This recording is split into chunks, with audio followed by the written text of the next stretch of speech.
Hello, everyone, and welcome to another episode of Pages to Progress. It's been an exciting journey where each week we take a chapter of a book that we're reading through together as a church, and we discuss it, we pick it apart, we agree with it, we disagree with it, we wrestle with it. We'll be currently going through the book by Timothy Keller called Generous Justice. Timothy Keller, Generous Justice. You can jump online to Amazon and order yourself a copy. We are currently in chapter 3. Am I correct? Yes. Yep, chapter 3. Chapter 3. I'm joined here. What did Jesus say about justice? Yes, that's right. Joined here with Dee and with not Jody, but John. Together we're going to be trying to pick apart a few ideas of what's really struck out to us. And so let's dive straight in. It was a very powerful chapter. I'm going to start with you, Dee, because I know that you have some points about the Old Testament and what he spoke about the Old Testament. Would you like to kick us off with a few of your thoughts? Yeah, this is toward the very beginning of the chapter where the writer was trying to get the church to, do more outreach and help the poor and the vulnerable, where one of the deacons or the elder have said that, our job, our mission is to, spread the gospel and not necessarily get involved with, helping the poor or whatever. So basically their main job is to save souls. Right. But, and after the author does dispute this, and which I agree with, is that I think that definitely, Jesus came and his mission was to spread the gospel, the fact that, the saving grace and all of that, but his work, actually, all of his work was reflection of, caring for the poor and the marginalized and all of that. So I think for us to separate out those two things would not be a God's plan or God's will. And I think that's the point that he was really trying to bring across. I don't know if that's what you got. These aren't separate entities to help the poor and to be a moral citizen. Right. But these are one and the same thing. I liked what he had to say, that Jesus has not moved on at all from the Old Testament's concern for justice, but moved in with those that were poor and had all these problems. I thought that was pretty powerful. Yeah. And at the same time, he didn't neglect the other side of the spectrum, which there's one thing that I thought that was really fascinating when he started talking about Zacchaeus.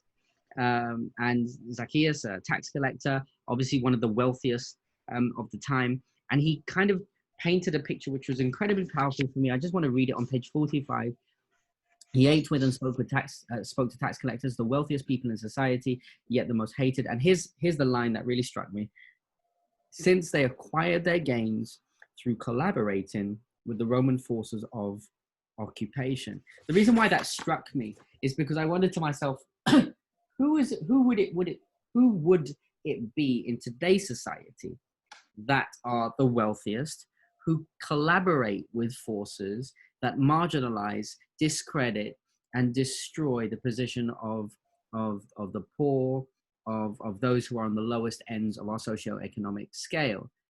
And I thought about some of these rich CEOs. I thought about some of these people who clearly take advantage of the poor. And I thought to myself, wow, Jesus is hanging out with them. Jesus has time for them. Like, I remember there's a Netflix series called The Messiah, which is quite fascinating, which kind of places Jesus in today's day and age. And there is a moment in the whole retelling of the story in today's day and age where there is an ex-terrorist, and the guy who plays Jesus, he hangs out with the ex-terrorist after the whole world has discredited him, and he's on careful watch by the CIA and everything. And I thought to myself as I watched that, I was like, no, Jesus wouldn't be hanging out with that guy. No way. He was a terrorist. He tried to kill millions of people. The same thing that I thought when I thought about Zacchaeus. I said, no, Jesus wouldn't be hanging out with this CEO and that CEO because they take advantage of the system. But actually, Jesus looks after both ends of the spectrum in his quest for justice, I guess, in some respects. Those were some of my thoughts. No, I think, I mean, just that's just who Jesus is, right? That's his love and his, right, his character. But I think just looking at it from like practical perspective, I think it's very practical in that he is able to, by hanging around with those high power people, although they are, you know, the ones doing the oppressions, but you can actually influence, right? You can influence them to help them change and actually be a changing agent, right? Where the systems need to be changed to lift those oppressions. And so practically speaking, just from that perspective, it's a good way to go. Well, I guess you speak to you speak to how necessary it is, Dee. Yes. Because we can continue to fight for systems to change, right, in oppressive structures on the lower end. Yeah. And you can only get so far. Yes, exactly. But the reality is maybe this is a call for us as a church to recognize that we have a call on to the highest ends as well in order to affect change. Yeah. That's pretty powerful. Jesus would meet people where they were. And I've always found that to be encouraging, because no matter where I am in my life, the highs and the lows, Jesus is going to meet me there. And, you know, often it's not the highs, but the lows where I feel like I need him most, but I need him all the time. Right. And I think he meets everyone where they are. And the interesting thing is, when you read about Jesus in the Gospels, the people he seemed to have the most time for were the people that were the most open to him. Right. He didn't have much time for people that were testing him and questioning him. But the people that were down and out, they didn't have anything left, and they were, you know, they had enough left to spend some time with Jesus and be open to what he wanted in their lives. Then, you know, he would spend time with those people, and it was amazing. Yeah, it really was. It really was. I've got something else that I wanted to share, and then I'm probably going to try and shut up afterwards, because I think this might open a can of worms. I don't know. I speak as a Brit coming into this country, not knowing much about the political system, trying to work my way through the chasm of all the politics that takes place in this country, trying my best to be slow to speak and quick to listen. It's hard sometimes, because I know that I want to say certain things, and I have to accept that I even have a particular sway in my own political opinions. I want to take us to page 54 and 55. And I actually wrote in the little heading, wow, with a little arrow, because I thought it was quite profound what he said.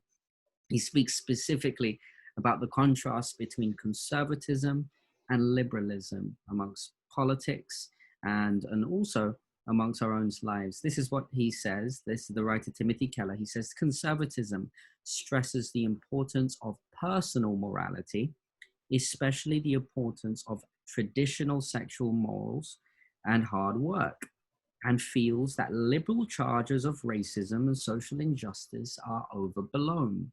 On the other hand, liberalism stresses social justice and considers conservative emphases on moral virtue to be prudish and psychologically harmful. Each side, of course, thinks the other side is smug and self-righteous. So that kind of hit me like a ton of bricks. And I realized to myself that I think what Keller was trying to bring out was there is blessing in multiple perspectives of understanding who God is and how he wants to bring us, how he wants to reveal himself in humanity. The problem with humanity is that we tend to latch on to one aspect of who God is. We blow it up and we say, this is all that God is about, nothing else. And I think that Keller offers the healthy balance for even me in my own politics and in my own outlook to recognize that Jesus was neither red nor blue. He was neither conservative nor liberal. He was neither Adventist nor non-Adventist. He was simply the son of, not simply, he was the son of God. And it reminds me of the Old Testament story when Joshua is visited by the angel. I don't know if you know what I'm talking about. Mm-hmm. And he poses the question to for me or against me? Exactly. And the angel responds, neither. I come as commander of the Lord of Almighty, etc., etc. In other words, I'm not on your side. I'm on God's side. If you want to come on God's side, feel free to come on God's side. And I think that was one of the fundamental things that Jesus came to do, not to necessarily provoke or be on sides, but to create a whole new side that everyone can come and interact with. That's my thoughts on that. I don't know what you guys think on that. Well, I mean, we're in a political season, so you're very right in many ways, and especially, I mean, I've been going through a blog on the different presidents kind of leading up to this election. And it's interesting how politics have changed with the times. And I think that is necessary. But in the more recent times, politics has definitely become more bipartisan, where you're not only, conservative or liberal, but if you believe outside of those, and I think everyone to some degree has gray areas that overlap with, other people's beliefs. But even if that's the case, you kind of have to stick with your camp. And I think that's a problem. And that's what's made politics a lot tougher more recently. But it's interesting that both sides want to claim that Jesus is on their side. No one wants to, throw him under the bus and just walk away from him. But I think what you don't hear is that, Jesus loves people from both sides.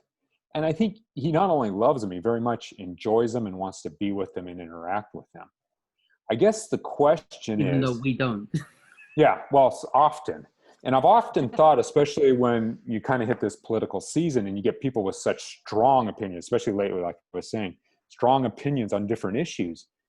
If you had the same people believing the same Jesus and Jesus had the same influence on them, would that, and I've struggled with this both ways, would that bring people to a more centered view or not? Because you could argue, yeah, it might bring people to a more centered view. But at the same time, it's like you were saying a little bit earlier when we were talking, both sides being so strongly for or against something are, without trying to, leaving something out. And it may be like a marriage where both sides kind of complement each other. And, the ideas don't need to be centered, but maybe the goals need to be centered to try to achieve what's best, in this case, for this country. And who knows? I mean, I don't know. I speculate. I don't have the answer, obviously. Do you resonate, Dee? Well, I think, ultimately, when we're talking about politics and a lot of things in our life, it's just about self-centeredness, pride and self-centeredness. And so, and I think Jesus and the Christianity and its moral beliefs or whatever values is just being used as a prop. It's not something they necessarily even believe or even practice, live out in their life. But because there are a certain number of people or certain groups of people who is strong and pushing in that direction, so the politicians, they pick it up and they just use it. So, and he mentions being self-centered versus being God-centered. Yes, and okay. I don't know, it'd be interesting if our politicians were more God-centered. What would that look like? But it's funny, it's funny to say that, because some of our politicians do stand up and propose that they are being more God-centered by use of language and scripture and all these different things. But I think one thing is for sure that was brought out in this chapter, which I'll offer. I think I can read it. Yes. Verse 61, page 61. Helping all people is not optional. It's a command. We don't have to look only to the New Testament to learn this. Like there are reasons why God gives commands, because I think he knows how fickle we are. that we would forget it. Like, so example, remember the Sabbath day to keep it, because he knew that we were not going to remember it. He knew. There were certain things that and just as much as it is a command to help all people, it is also a command to live morally well. Yeah, so you read that one quote, and the next paragraph down, the third sentence basically talks about churches and how conservative churches tend to concentrate on one set of sins, while liberal ones concentrate on another set. And I think that's a little narrow, but it's pretty true in a lot of ways. I mean, each church has their set of sins. I haven't always looked at it that way. Right. I've always thought, there's a lot of churches. I mean, you look at Catholic churches and there's some variability there, and certainly Protestant churches, there's a lot of variability. But aren't a lot of the fundamental beliefs for these churches pretty common? And what separates us is maybe, 15%? I mean, you know better as a pastor than I would. But, I mean, is there really that big of a difference between an Adventist church and a Baptist church or a Lutheran church or a Methodist church? I mean, there are some differences, obviously, that set us apart. I'm not denying that. I don't want anyone to say that. But boy, we hold so much in common that maybe we could team up with some of these people. Oh, I think John froze. Yeah, I think we've lost him in terms of connection. But I think the essence of what he is trying to say is, can we not team up with others who have strengths in various different aspects? And I can already hear kind of like the proverbial voice behind saying, team up? What are you talking about, team up? We don't team up. And I think that's part of the problem of trying to work as one Christian church. We've never been able to do it. And I think that's the huge challenge. I do think that some churches, there's a lot of churches, we have similar fundamental beliefs, but our posture is different. I think our posture is fundamentally different. Many of our churches have a posture that is centered towards moral living as something that is paramount. We must live right and do right.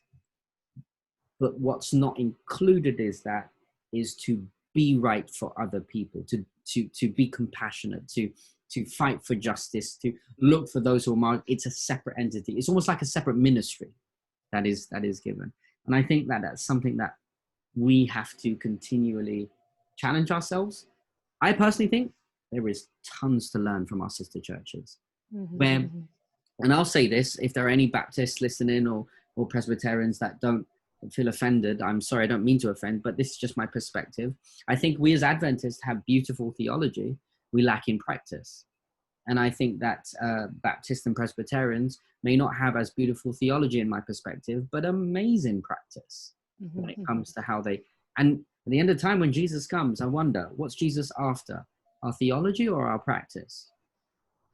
I think it's definitely after our practice. Yeah. I think that's pretty clear. And definitely, at least from this chapter, right, it really brings out the importance of what it means to be a practicing Christian led by the very Jesus Christ. Right. Any final thoughts, Steve, before we wrap up? Oh, I think just the heart, our condition of our heart condition.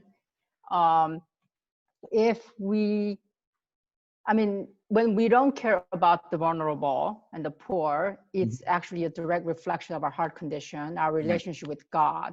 Right. So that's another huge, I think, attention grabbing sentence in here in the book. Okay. And yeah, there's a lot that you can go with that. There's a lot to unpack with that, but I think that ultimately, yes, if you have experienced God's grace and love, I think that you wanna be able to share that.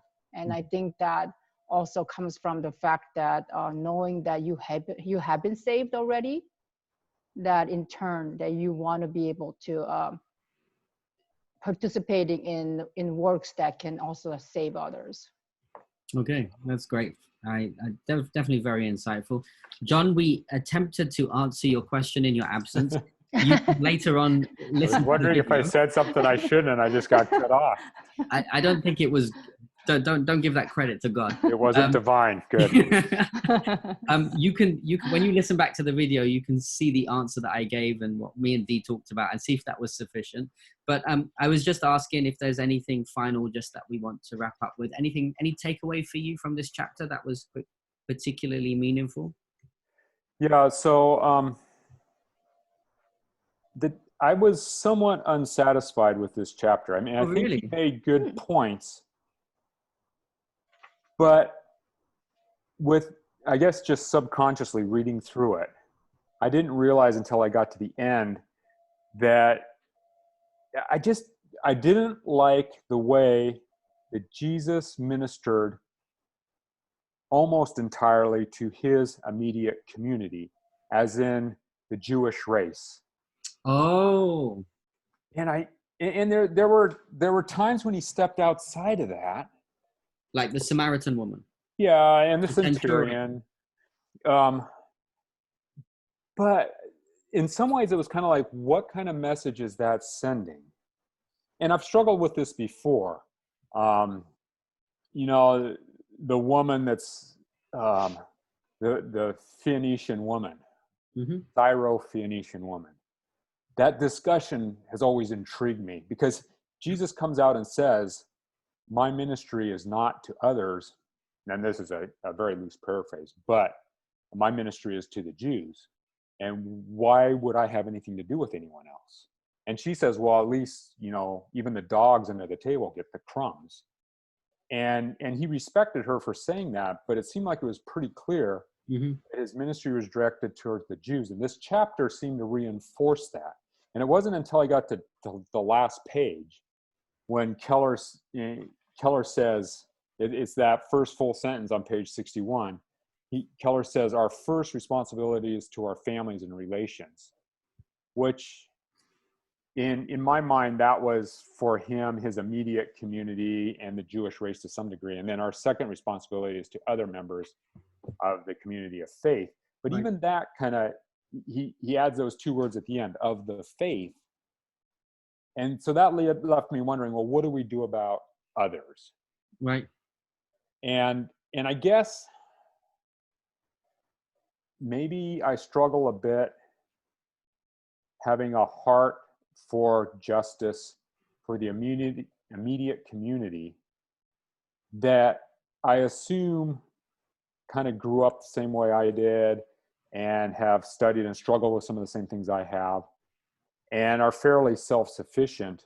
And then we have, homeless shelters and people that are, going hungry, they're jobless and they're struggling with all the different things that we struggle with. What do we do about that? And I think the question or the answer to that comes up in the next chapter, honestly, because I actually did read ahead and I felt much more satisfied after reading that. You cheater. I know. I'm totally. And I would say I was profoundly, in that context, profoundly affected by the next chapter. I mean, the next chapter for me was a huge, just wallop to the side of my head. And I'm not discounting this chapter. And this chapter did get into the details that we needed to get into to talk about justice in our communities. But, I did struggle a bit with it being more of our immediate community. I'm with you. And, and Jesus set the example to the immediate community, and that's important. I'm not just saying that that's not important. In fact, in some ways, it's even more important because I think, that's your brother and your sister and your mother and your father and your kids, and they need to be taken care of and they need to get direction from you as a family member. Are you, John, are you the firstborn? Yes. Lee, are you the firstborn? No, I'm twins. So. Well, you're twins. So I don't even know what the hierarchy is there, but anyway. Yeah, well, my brother, he came out first, I'm told. Okay. All right. You're told. I'm told. Well, you were there. But my dad keeps making a point of it. So I'm like, did it really truly happen or did it come out? You know, the whole Asian thing, you know, the boys thing, you know, so I sometimes wonder about it. Right. So I'm a firstborn. I grew up with what I call firstborn syndrome. Only John understands that. Yes. It's where the labored expectations are placed upon you to be the example for the rest of the family. And don't do that. Your brother and sister are watching you. You know, it's that kind of, you know, you can't do that. They will learn everything from you. Like, it's the carrying the mantle, because apparently we were given this curse blessing of being an example and leading everyone who comes after us. And I sense the uncomfortable nature of this chapter. No, I do. Totally. I mean, to the point where if I'm in a group and there's someone that's willing to kind of take the mantle and lead, right. I'm more than willing to give it up and let them take that responsibility and help them with it, as opposed to be in charge and try to do it on my own. But this chapter, John, I would like to suggest it resonates very well with another book, Acts of the Apostles by Ellen White, in chapter 1, where I would say Ellen White writes in a similar perspective of chapter 3, what we just read here in Timothy Keller, but Ellen White writes it in a way of literally getting the whip out and lashing Israel for not being a good enough example, because they harbored the exclusiveness of the gospel for themselves and did not be an appropriate firstborn for the rest of those around us. And I maybe I'm biased because I read it within that light, but I do sense what you're trying to say about there are elements in this chapter that could seem that if you left it within this context, it was proposing that it's all about the Jews. I think that was the entire Jesus' mission, though. His mission was that he was trying to basically woo back the Israelites. I mean, Israelites were chosen as the God's people to be able to reflect, you know, God's love and his mission, right? But they failed. So Jesus came, right, and trying to, you know, teach them by actual action, right? Very action-oriented education providing them, right? But in the New Testament, there's plenty of places where Jesus does say that, and also demonstrated in his practice, that no, this message, this gospel is not just for you guys. It needs to be taken outside. And that work was for the disciples and the later people who will be coming. You know, he's only been there 3.5 years, and I mean, with the travel and everything, I think he really needed to focus, you know, on the people right then. I think that's a very good point. And the funny thing is that you're right, John. Not just with Keller, but the Bible itself in the New Testament spends considerable time with Jesus ministering amongst the Israelites, the Jews. But in the same breath, he literally, as of meeting the centurion, and after the centurion said, don't even come, just say the word, the literal words that he responded to the centurion in all of Israel, I have not found this much faith. And we can't discount. Yes, I know that's literally just one verse. I know, I get it, but we cannot discount the profundity of just that simple phrase. I've been walking amongst the chosen people, and I can't even find this kind of faith that I've seen in you, O pagan. So I think that's an important lesson to us as a church. I think so often we get focused on ourselves and, you know, our very immediate community, that we forget to look out the window or, you know, step out the door and actually minister to those that are within, you know, walking distance of us. And I would wonder to myself, I cannot say this as a statement that with validity because I don't know the statistics, but I could suppose, I wonder how many organizations are more justice centered than the church are. And I would propose that possibly there are more organizations, non-church related, who are more justice-centered than the church itself, which is a stark poke in our heart, and hopefully we as Eastside, we can take on board these things, and we can start to try and charter a new path of what church looks like for us as we continue to read and open our minds towards these things. Guys, we could talk for ages. There's a lot in this. We're looking forward to the next chapter that John has cheated us on. Yeah, I'm excited about it. If you are watching us, listening to us for this project, Pages to Progress, you can join us on the journey. The book we are reading is Timothy Keller, Generous Justice. We have just finished chapter 3. Next week, we will be looking at chapter 4. We encourage you to get the book, read along with us. If you'd like to join the conversation, it's a quick phone call to any of us, and we'll happily let you in on the conversation, even if you want to stoke the fire or throw in a couple of spanners for our works. I'm sure we can handle it. And if you'd just like to listen and tune in, that's also fine as well. We're grateful that we can do this journey with you. So we look forward to the next chapter. What's the title of the next chapter, John? Next Justice chapter. in your neighbor. Yep. There we go. Justice. The Good Samaritan. All right. I'm sure we've heard the Good Samaritan thousands of times, told in different ways. But have we heard about the Great Samaritan?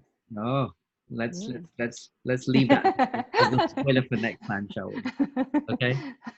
So we want to wish you a happy week wherever you are, what you're doing. Stay safe. Look after yourself. God bless you. If you'd like to see all the episodes for Pages to Progress, jump online to eastsidesda.org/pages to progress, and you'll be able to catch everything. So from us, we say good night, good evening, good morning, wherever you're listening to this, and we'll see you next week.